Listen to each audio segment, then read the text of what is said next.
Hello friends, स्वागत करते हैं एक बार फिर आपका हमारे चैनल बोल फटाफट में। तो दोस्तों, सबसे पहले तो आपको ये कंफर्म कर दूं कि बिग बॉस ओटीटी का कोई भी कंटेस्टेंट जो है वो आपको BB15 में नहीं दिखाई देने वाला। और हर साल जो है हमें बिग बॉस ओटीटी का सीजन 1, सीजन 2, सीजन 3 जो है वो देखने को मिलेगा। हाँ, ये हो सकता है कि किसी भी कंटेस्टेंट की जो है ऐसा वाइल्ड कार्ड एंट्री हमें जो है बिग बॉस 15 में देखने को मिल सकती है। और वही बात करें कि घर में जो है फैमिली वीक शुरू हो गया और ऐसे में स्मिता शेट्टी से मिलने उनकी मदर, प्रतीक सैजपाल से मिलने उनकी सिस्टर और राकेश बापट से मिलने उनकी भांजी, निशांत भट्ट से मिलने उनके फ्रेंड, नेहा भसीन से मिलने उनकी सिस्टर और दिव्या अग्रवाल से मिलने जो है वरुण सूद आए हैं। और ऐसे में बात करें अगर भाई राकेश बापट की, तो राकेश बापट को जिस तरीके से कल टारगेट किया गया था, करण जौहर ने टारगेट किया था, और मुझे लगता है कि ये बेफिजूल का टारगेट था। भाई हमें भी दिखाई दे रहा है कि राकेश बापट को जो है वो गेम समझ नहीं आ रहा और वो बंदा पूरी तरह से जो है स्मिता शेट्टी से डरा हुआ है।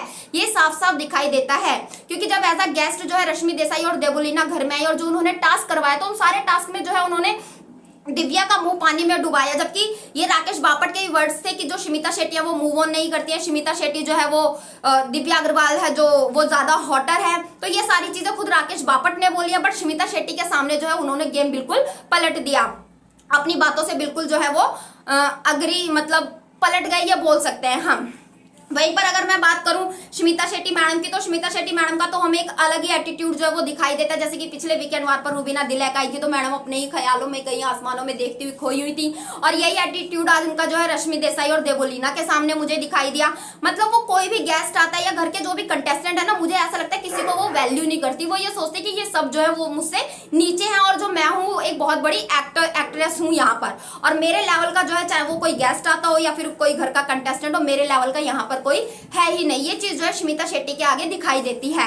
और स्मिता शेट्टी जिस तरीके से रश्मि और देवोलीना से आर्ग्यूमेंट कर रही थी, उस चीज को देखकर यही लग रहा था कि कहीं ना कहीं वो टारगेट करती राकेश बापट को। ये टास्क खत्म होने के बाद, रश्मि और देवोलीना के जाने के बाद, वो इस चीज को लेकर जो है राकेश बापट से भिड़ती, पर क्योंकि ये चीज पहले ही सामने आ गई कि क्या आप जो है उनकी जान खाओगे, क्या आप राकेश बापट के पीछे कौन पड़ेगा, दिव्या या स्मिता, तो इस चीज को लेकर जो है वो काम डाउन हो गई और उन्होंने इस चीज को जो है छोड़ दिया, नहीं तो वो जरूर जो है राकेश बापट के पीछे पड़ती।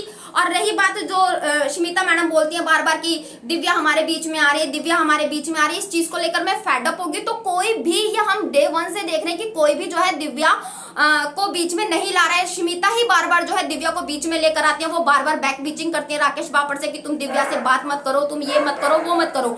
और दिव्या और राकेश के बीच में जो है हम एक नॉर्मल फ्रेंडशिप शुरू से दिखाई दी है, उनके बीच में हमें कोई भी ऐसा नहीं दिखाई दिया जिस चीज को लेकर स्मिता शेट्टी, अगर सही लैंग्वेज में बोलूं ना, तो वो शक करती हैं।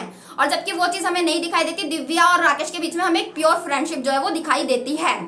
तो इनसिक्योर तो स्मिता शेट्टी कहीं ना कहीं है, जिस चीज को आकर वरुण सूद ने जो है कल क्लियर भी किया है। अगर वही बात करें राकेश बापट की, जो भांजी आई थी, भाई उन्होंने आकर जो है राकेश बापट को थोड़ा बोला कि भाई आप जो है बहुत अच्छा खेल रहे हो, और जिस तरीके से आपको टारगेट किया गया है ऐसा कुछ भी नहीं है, बाहर पब्लिक को आपका गेम पसंद आ रहा है। और वहीं पर आते के साथ उन्होंने स्मिता शेट्टी से पहले जो है दिव्या की जो है तारीफ कर दी कि आपको घर में अन्नपूर्णा बोला जाता है, राकेश बापट से आपकी लड़ाई हो जाती है, फिर भी आप उनको चाय पराठे नाश्ता सब देते हो, आप कभी उनसे नाराज नहीं होते। और उसके बाद जो है उन्होंने स्मिता शेट्टी की तारीफ करना शुरू किया। तो इस चीज को लेकर भी स्मिता शेट्टी के दिल में कहीं ना कहीं कुछ तो पिंच हुआ होगा, लेकिन अब वो नेशनल टेलीविजन पे ये सारी चीजें नहीं दिखाएंगी। मैं 100% आपको जो है वो लिख कर दे रही हूँ। वहीं पर बात करें अगर हम दिव्या अग्रवाल की, तो दिव्या अग्रवाल को तो भाई मैं सही में जो है घर की शेरनी कहूंगी, और मेरे ख्याल से तो BBOTT की जो विनर है ना, वो भी दिव्या अग्रवाल ही होगी। क्योंकि आपने देखा होगा जब डे 1 में जब सारे कनेक्शन घर में गए थे, तो दिव्या अग्रवाल एक ऐसी कंटेस्टेंट थी जो बिना कनेक्शन के घर में गई थी। अगर ये गेम कनेक्शन का था, तो दिव्या अग्रवाल को जो है बिना कनेक्शन के घर में क्यों भेजा गया। फिर वहीं पर अगर मैं बात करूं घर में कनेक्शन बनाने की, तो उसके क्या नाम है, जब करण को और रिद्धिमा को घर से बाहर निकाला गया था, तो ये कहकर बाहर निकाला गया था कि अगर एक बंदा निकलेगा तो उसके साथ उसका कनेक्शन भी घर से बाहर निकलेगा। तो जब जिशान घर से बाहर निकला, तो दिव्या अग्रवाल को घर से बाहर क्यों नहीं निकाला गया। दिव्या अग्रवाल गेम बहुत अच्छा खेल रही है, अकेले उसने जो है पूरा गेम खेला है, और मेरे हिसाब से तो जो है BB की ट्रॉफी जो है मैं आपको बता रही हूँ दिव्या अग्रवाल को ही मिलेगी, इसलिए उसको घर में बिना कनेक्शन के भी घर में जो है टिकाया गया है। वहीं पर अगर बात करें नेहा मैडम की, तो भाई फिर से जो है बिग बॉस ने नेहा भसीन को बचा लिया है। हम सब तो जानते हैं कि नेहा भसीन को सबसे कम वोटिंग मिली थी, मुस्कान जटाना से भी कम वोटिंग मिली थी, जिसके चलते बिग बॉस फिर से गेम खेल गया और उसने घर के कंटेस्टेंट से जो है वो, अब मैं यही कहूंगी कि बहुमत करवा लिया। और उसको पता था कि बहुमत में जो है प्रतीक नेहा को ही वोट करेगा, राकेश नेहा को ही वोट करेगा, और जो है स्मिता भी। तो तीनों ने मिलकर नेहा का वायर काटा और उसको जो है वो सेव कर लिया।